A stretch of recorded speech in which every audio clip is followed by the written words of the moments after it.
Okay, well, I'd like to bring it over to our so-called roundtable. It's difficult to execute a roundtable in the traditional way virtually here. So we're going to hear from Meredith Shields, Elise Croston, and Hannah Davis.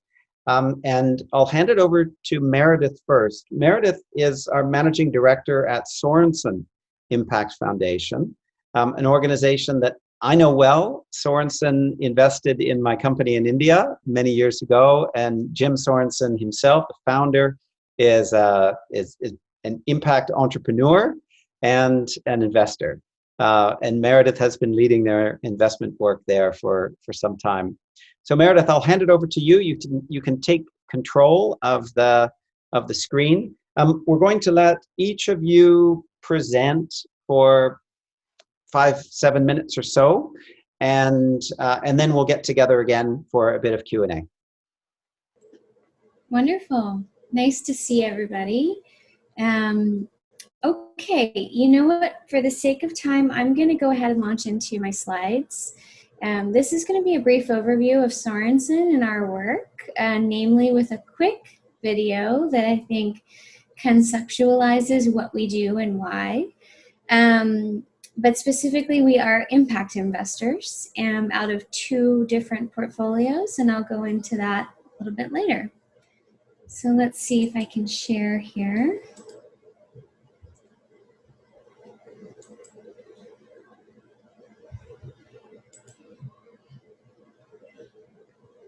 It's coming up. We'll just give it a second. Is it looking good? It looks good, yes. I apologize, everyone. My internet connection is a little unstable, and I'm not in a place where that should be happening. So, all right. So I'm going to play for you a quick video. You'll see Jim Sorensen, who's our founder, in this, and this video is also going to give an overview of some of the companies and entrepreneurs that we've worked with, which will give you a flavor for us, and then I'll talk in a little bit more detail about it.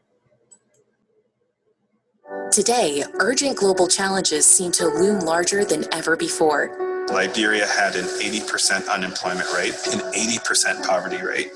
Yet innovative solutions are out there, being forged by bold social entrepreneurs and proven by passionate service providers. I'd luckily gotten this training in finance, in accounting, and in marketing. So I thought, well, what if I could lend that to these women as a way of helping to lift their families out of poverty? Unfortunately, these solutions far too often face steep funding cliffs. Investors thought the idea of starting factories in Liberia was absolutely crazy, and you might as well just take your money outside and set it on fire because it was not coming back to you under any circumstances. The Sorensen Impact Foundation was founded to bridge these gaps with Catalytic capital. Launched by impact investing pioneer Jim Sorensen, the foundation understood that achieving profound impact demands a profoundly different approach to philanthropy, one that embraces risk. From its outset, the foundation invested in early-stage impact startups that had the potential to make an outsized positive difference. Liberia doesn't have a 40% enrollment rate because parents don't want their kids to go to school. Parents desperately want their kids to go to school. They just can't afford it. We think the best way to make sure kids go to school is make sure their moms have a job. The results have been remarkable. In just 5 years, the foundation has impacted over 200 million lives, 75% of which live in low-income communities. What's more, the foundation's investments target 16 of the 17 United Nations Sustainable Development Goals. One of the best parts of this business and my job has been getting to build it in partnership with Jim Sorensen. He is an amazing optimist, and I think that is why somebody having a crazy idea, like we're going to manufacture stuff in Liberia where essentially nothing is manufactured and sold, and we're going to use that as a way to lift hundreds and someday thousands of women out of poverty. That stuck with him. He actually could see it, he bought into it, and as we've gone through crazy experiences, they always figured out a way of saying, let's stop, pivot, and what's our next step? The foundation knew there was more to be done, and in 2017 decided to put its endowment where its mouth is, to mobilize both its grant capital and its corpus to catalyze impact. The foundation is now 100% mission aligned. Every dollar that the foundation invests is an impact. Some people employ women to manufacture apparel. We manufacture apparel to employ women. Through these bold efforts, the foundation has supported companies that are improving equity for women and people of color, enhancing clean energy, improving education and healthcare outcomes, and building affordable housing. Since starting the mission alignment process, we have outperformed various market rate benchmarks. The foundation understands that its largest impact will be made by engaging an array of sectors to leverage capital for social good. Ultimately, the foundation is proving that with innovative finance and bold collaboration, no global challenge is insurmountable. Join us in moving mountains.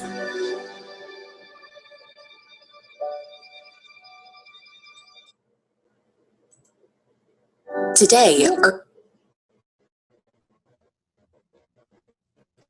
Excellent. Okay. Thank you. So that hopefully that gives you a flavor, yes, of what we do. So now I'm going to talk in a little bit more detail, and I caught the last bit of the last discussion, and I think we have some aligned philosophies there, so I'm going to comment as well. So we know that from the last presentation that all of the philanthropic and government money in the world won't solve the issues that need to be solved as part of the UN's Sustainable Development Goals. So we are one of those organizations that believes that we can use private capital for good. And Paul, to address a question up front that I heard you ask before, we don't believe that there has to be a trade-off.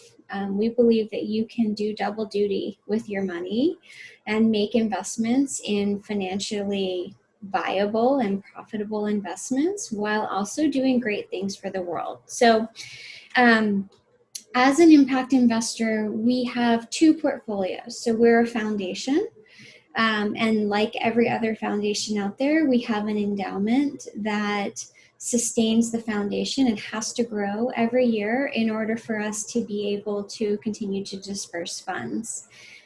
For most foundations, U.S. charitable foundations, that money is invested just like any other investment portfolio. But for us, over the last 3 years, we've actually moved all of that capital into impact investments. So we now have a fully diversified portfolio of impact investments that is achieving actually above market rate returns. We're outperforming our benchmarks by over 100 bips right now. And that's with a fully invested in impact portfolio. The other portfolio that we operate out of is our early stage catalytic investment portfolio. And that's really what you saw in the video. That video showed a lot of the entrepreneurs that we work with and the ideas that we like to support. But very importantly, we invest in companies where we see a strong business model and scale potential alongside strong impact. And that's something that we look at from the beginning. So I thought this might be important to show. This is how we view the spectrum of impact investing. So on my left, you can see philanthropy. So straight, normal, I think what you think of a foundation doing, types of capital disbursement. And then on my right, we have traditional investments. And previously, our endowment was invested in traditional investments. And previously, much of the work of the Sorensen family was in traditional philanthropy, so making grants. Because of Jim Sorensen's bold innovation in the field and belief that you could do both, we've now moved all of our investments to the middle. So we are making investments where the impact is high and the financial return prospects are also high. So the foundation was established in 2012, as I said, to catalyze socially impactful businesses and new innovations. And And like I said, both our endowment, which is our market rate portfolio, and our early stage higher risk portfolio are fully invested in impact investments. So I want to show you a little bit about of what we've achieved on the impact side, and then I'm going to talk a little bit about the financial side. So we think about impact across 3 pillars. We, as early stage investors, want to catalyze, Paul, I think you're using the word transformative solutions. So we would say we want to disrupt for good. And so we're out there looking for innovations that can change the world for the better. And we track metrics such as how fast revenue has grown since we made our investment, as well as the increase in lives impacted, positively impacted since we made our investment. And we like to see that those are tracking alongside each other, because to us that means that we did a good job of making sure that we invested in a company where the business model and the impact model are closely linked. We're also heavily focused on serving underserved communities around the world. About 60% of our investments are in emerging markets, 40% are in the US. And these numbers are a little dated. At present, we've positively impacted over 200 million lives, and almost 90% of the people who our innovations are serving are designated as low income in the area where they're living. And then our third pillar is democratizing access to capital. So we know that the majority of investment capital goes to a small population, and we want to change that. And so we've made intentional efforts to focus on female-led companies, companies led by people of color, both in the United States and globally. And so with all of that impact, I think something that you all were talking about before is, do you have to make a trade-off? Does that mean that we're not developing a financially viable portfolio? And I would say the answer is no. Our total value to paid-in capital multiple is in line with what our financial advisors track, which is the USPE benchmark for a vintage 2012 fund. However, we're not USPE per se, we're riskier. We're 60% emerging markets and 100% pre-seed, seed, and Series A is where we make our initial investments. And then importantly, our loss rate is less than half the standard VC benchmark. So we feel like we're achieving through both portfolios, so through the market rate portfolio as well as our early stage high risk catalytic portfolio, we're achieving financial returns that we're proud to show to the market, because our goal as an impact investor is to promote the notion that your capital doesn't have to just do one thing. It doesn't have to just be a donation, and it doesn't have to just be an investment. You can find solutions that do both. Very good. Thank you, Meredith. Mm-hmm. I've got a bunch of questions for you, but I think we'll save it for the end. And I'll also encourage people to put questions in the chat, and we'll come back to questions later on. So thank you, Meredith. Let's move on to Elise Croston now, from our very own and local Risa Capital. Hi. Yeah, thank you. Nice to see everyone. I too wish that everyone was in 3-dimensional and holding possibly a cocktail, and I was in the same room, but such is life right now. I did say at the beginning, Paul, that I wasn't going to do slides, but I feel a bit of peer pressure, so I'm going to.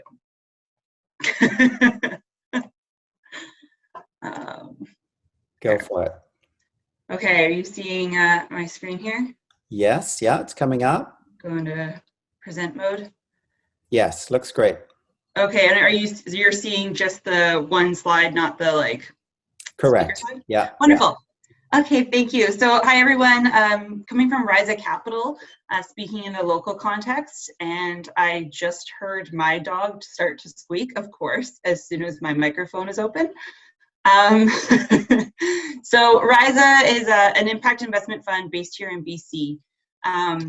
Risa is a derivative of rhizome, One of our founders and CEO, Brian Smith, you might know from Persephone Brewing Company, otherwise known as the Beer Farm. So it is very much linked to our roots in social enterprise, economic development, social employment, but also like creating ecosystem and strengthening the ecosystem, both the impact generally, but also between entrepreneurship and impact investors. The origin story of Risa is really about, starting on the Sunshine Coast, but now across BC, about filling the gap between people who wanted to keep their money in the community in which they live, nurture, values-aligned opportunities in business, and then support entrepreneurs changing the world and creating an impact. We're a bit unique for a venture capital fund in that we have a collaborative community-founded ownership structure. We're collaboratively owned by Community Futures of the Sunshine Coast, which is a nonprofit, federally endowed economic development office, one of over 200 across Canada, that's really focused on rural economic development. The Sunshine Coast Credit Union, which is your typical membership-based credit union with nearly $1 billion under management, and Pell River Community Investment Corporation, which is really the private investment arm of our Chief Investment Officer, Sean Melrose.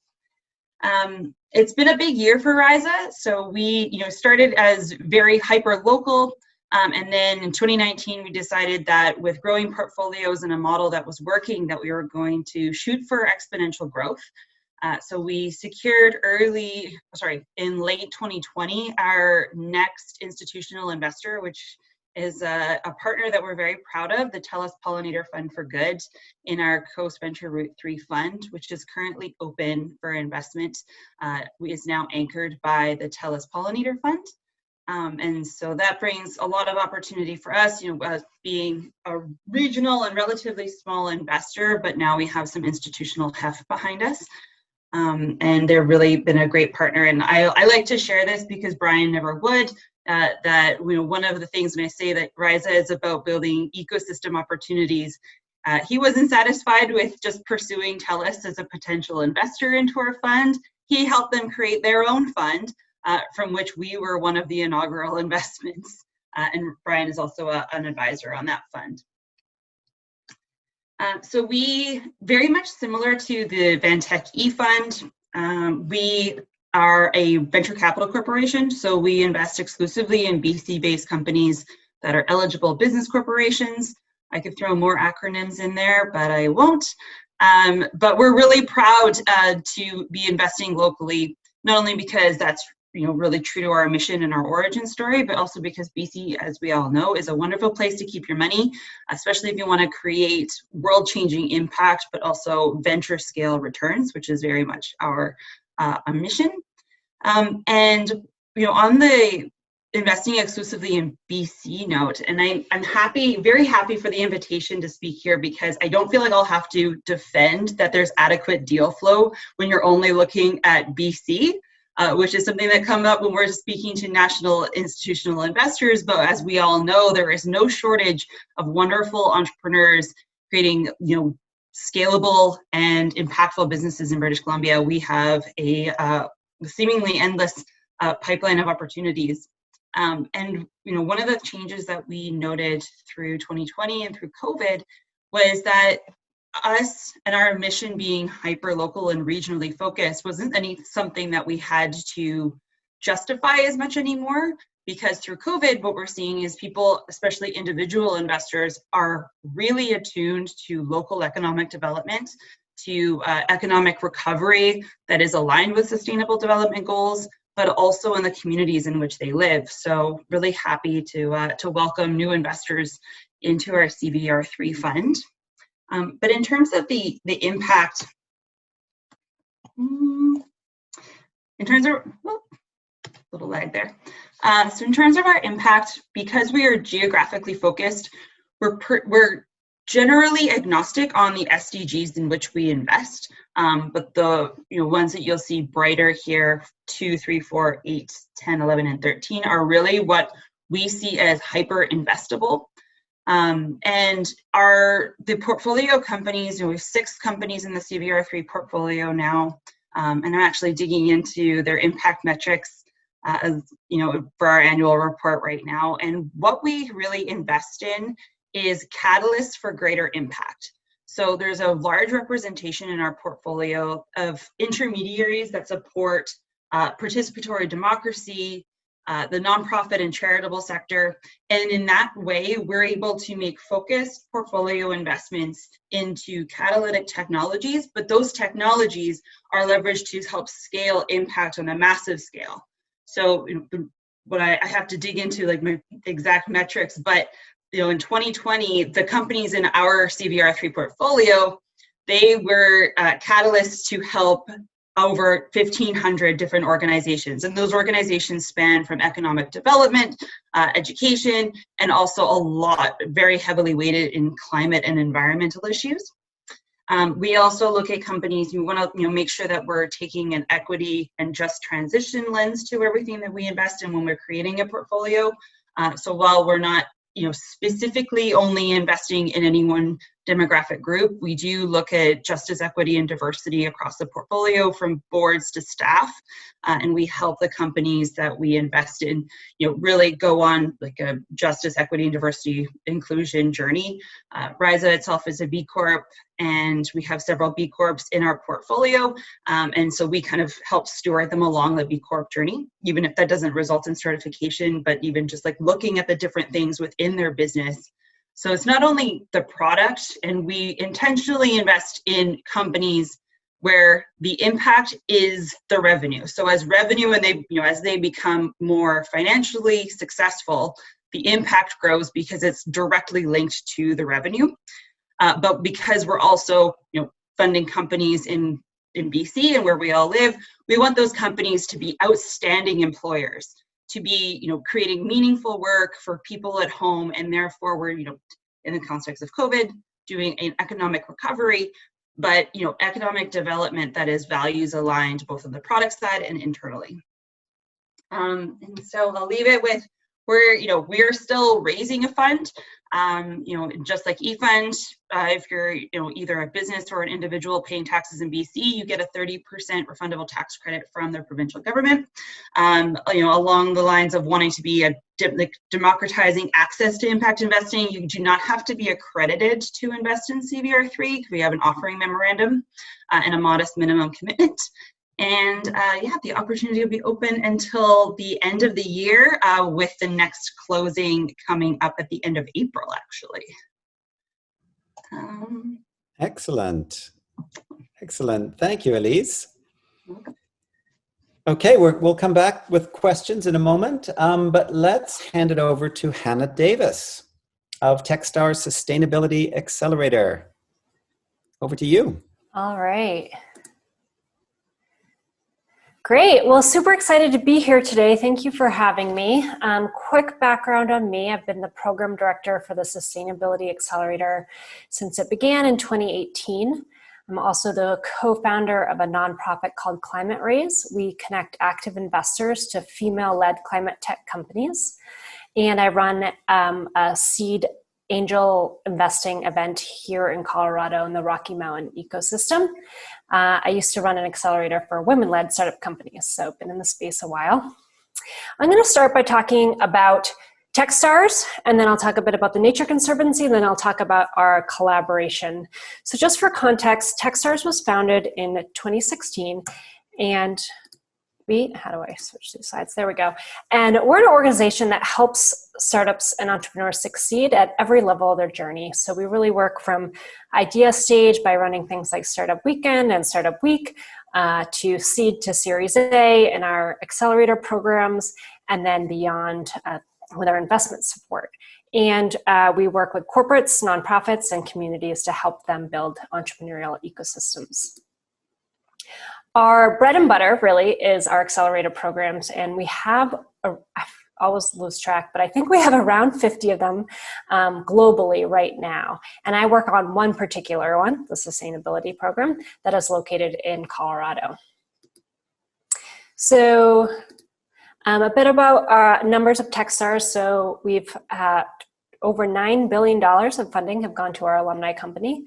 We've run over 220 accelerator programs around the world, and are the #1 seed angel investor. Each year we take on another 470 companies. So we have over 5,400 startups in our network, and 86% of those have been acquired or are still active. So you'll probably have heard before that typically only 10% or less of startups succeed. So there's some good proof here that what we're doing actually works. We work with, as I mentioned, a bunch of different partners, and I wanted to highlight these partners here because in addition to the program I run, these are some of our other partners that are really interested in impact and sustainability. So we work with Equinor on an energy program, and they're interested in renewables and sustainable energy exploration. Alabama Energy Check, which is really looking at utility scale energy solutions. Farm to Fork, which works with Cargill and Ecolab, and they're looking at sustainable agriculture. Stanley Black & Decker looks at sustainable manufacturing. We have the Heritage Group that's focused on material sciences and kind of hard tech industrial work. And then Smart Mobility and Smart and Sustainable Finance. So I'll focus in on our program, but if any of those other themes are interesting to you in your work, I definitely recommend checking them out, and I'm happy to make any introductions to the program teams. And so really what we do is help take our ginormous network and use that to help entrepreneurs succeed. So they're very, very much mentorship driven. We only work with 10 companies at a time within each program. So it's super specific and unique experience for wherever that company is in the stage of their life and whatever they may need to be successful. And in case you're not familiar, our partner, the Nature Conservancy, is the world's largest environmental nonprofit. So they are also a very big network. They have 4,000 employees and are in over 76 countries around the world, and have over 400 scientists on their staff. They are interested in 3 main areas: tackling climate change, protecting land and water, and providing sustainable food and water. And so how they're involved is we try to find early stage startups that are doing the things that they're interested in and help scale them to scale the impact that they want to make. The Nature Conservancy comes into our accelerator and they bring in their scientists and their subject matter experts to mentor and work with the startups, as well as try to see if there's any pilots or partnerships that they can do between the founders and the Nature Conservancy. And so across Techstars, our investment thesis overall or our strategy doesn't change depending on if we're looking at impact companies, sustainability companies, or just any broader tech companies. We always say we invest in team, market, progress, idea. So we're really focused on that founding team and kind of what it takes to be successful in a startup.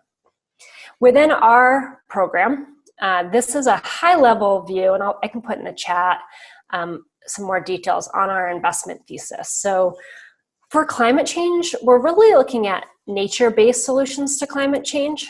And so less kind of clean tech or traditional like carbon capture, but really more we're looking at soil, we're looking at trees, water. If you think natural resources, anything to do with the intersection of natural resources and technology, we're really interested in. And this field here, natural climate intelligence, that's the idea of, you know, how do we better understand our planetary ecosystems and natural ecosystems so that we can better inform decision makers for a healthier planet. And so that's a lot of data, a lot of satellite monitoring, hardware companies, things like that. And then healthy oceans, freshwater, and land. So a lot around sustainable ag and water here across different sectors. So here is some of our alumni, and I will mention the orange logo. This fish is a company based in Vancouver. Big fan of Eric, and he actually is going to be fundraising soon. The rest are across the US and Mexico. And so I'll just kind of talk about a couple here. Nori, for example, is a carbon sequestration marketplace. And so they actually they call themselves a carbon removal marketplace because they're actually removing carbon through partnering with farmers who are doing regenerative practices and storing carbon in their soil, rewarding those farmers for having good practices by allowing folks like you or me or corporations to pay to remove carbon. Second Nature, for example, is a green infrastructure stormwater company. So they help municipalities and cities implement green infrastructure to better take care of their water within their cities. Mobius is a bioplastic company that takes lignin, which is a byproduct from the timber industry, and creates a plastic that's used in horticulture. Bex 360 helps digitize the supply chain all the way from the farm to the consumer. Let's see, Jibe is a water monitoring company. So they have both a hardware that looks at freshwater basins, rivers, to understand what's going in the water so they can get ahead of things like algae blooms, for example. And then This Fish, which the Vancouver company does supply chain transparency for the fisheries industry. So from the processor to the consumer, mapping the supply chain, because it turns out, I think the stat is 1 in 4 fish that everyone eats is not actually what they think they're eating. And there's a huge, huge transparency issue in the seafood supply chain. I think there's a new movie, Sequestration, on it. I haven't watched it because I heard it's kind of intense, but if you're interested, check that out. And yeah, just kind of ending here, I think this was mentioned earlier that climate risk is investment risk. And we really at Techstars are more focusing, doubling down on our ESG and our sustainability initiatives across our huge network.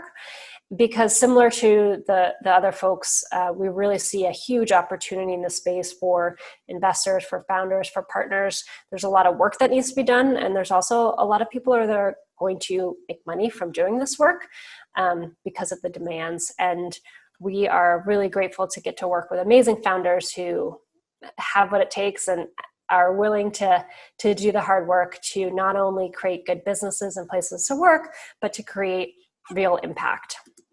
I think that is it. Brilliant. Thank you. Thank you so much. Wow. I have been copying down loads of questions. There have been a few that have come through the chat as well. I wonder if I could ask Meredith, Elise, and Hannah to all take yourselves off mute. And I'm going to pose a couple questions and just jump in if you feel like it's something you want to tackle. Why isn't impact investing? I mean, you've made the case for it. You're doing it. You're moving significant amounts of money into some really exciting companies. Why isn't it 10 times bigger? Why isn't the sector 10 times bigger than it is today? I can take a first start at that one. I think it's perception, and we've actually been focused on this. We've been working with our OCIO and surveying other advisors and trying to understand where the skepticism it might be in impact investing. And there is a perception that you use your donations and your grant dollars and your volunteering time to do social good, and you use your money to create capital in order to do all of those other things. And I think there's been a lot of skepticism around the notion that you can invest with this other intention around doing social good and that not disturb your financial returns.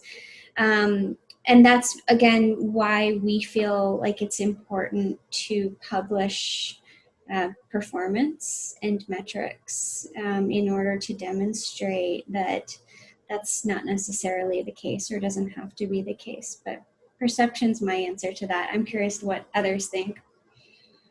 I would add access.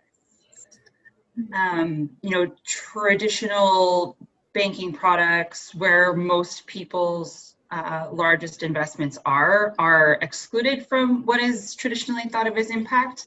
and there are a shortage of products, and of the products that are available, mainly they're available to a small subset of investors. So as consumer demand grows, as the industry in wealth management and product offerings grows reciprocally as well, I think access will increase, and then that market penetration will lead to greater adoption globally as more people get access.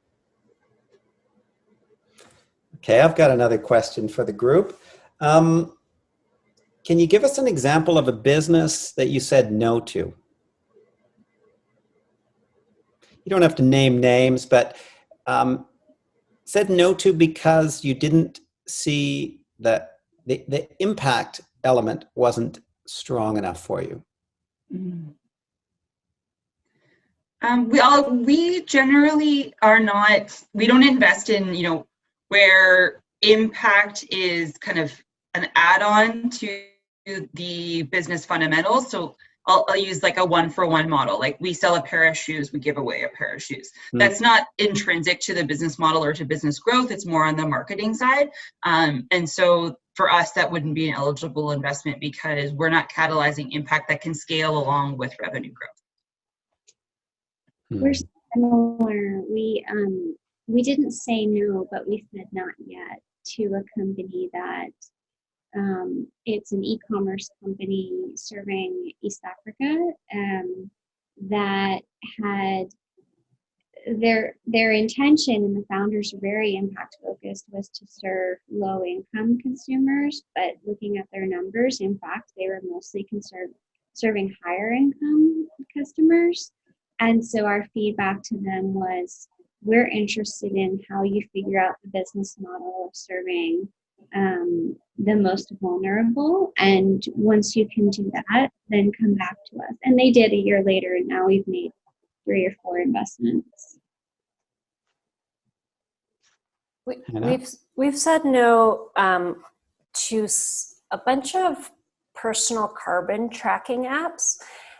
Mostly, we really focus on more B2B and B2G companies because that's where we can see the scale of impact. And that's not to say at all that B2C impact companies aren't good investments. It's just where our thesis takes us, and that we're more focused on really looking at governments and corporations than consumer. And we all on this call can do our part on reducing carbon. And at the end of the day, we really need to change a lot of our other systems, policies and regulations to make at-scale impact that we need. Okay, last question. One wish for the next 5 years. That we don't have to call it impact investing anymore. It could just be investing. Like taking into account the external and direct impacts of what capital is doing, or how companies treat their workers or employees, and what the front to all the way through impacts of products, inputs and outputs. Taking that in shouldn't be something special. I hope in 5 years we can call it investing, and then we can call it we'll call traditional investing that is extractive and exploitive something else. And I'll also tack on just like organic food. There is can we just call this this just food? Call it food. Yeah.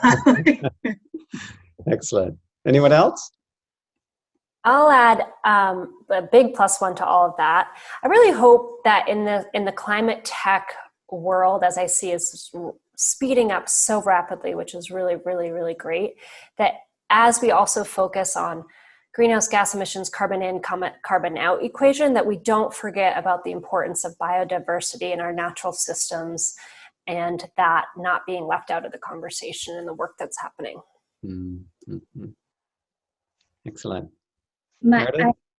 I think I'm Elise keeps stealing my answers. I think we have very similar investment philosophies. I would say, similar to her point, I would like, and I have seen some of this from the larger financial institutions more recently, but I would like for impact, however you want to describe it, to be a proxy for quality when it relates to an investment. And we're seeing a move in that direction, but it would be nice if companies who treat their employees well, companies who consider DEI, companies who consider their supply chains and the environment, if those are actually investment parameters that are considered very strongly, and not just kind of nice to haves in an investment thesis. Excellent, excellent. Okay, once again, feel free, everyone, to take yourself off mute so our guests can hear your applause and gratitude. Thank you, Elise, Meredith, Hannah, and Katiba. Thanks so much.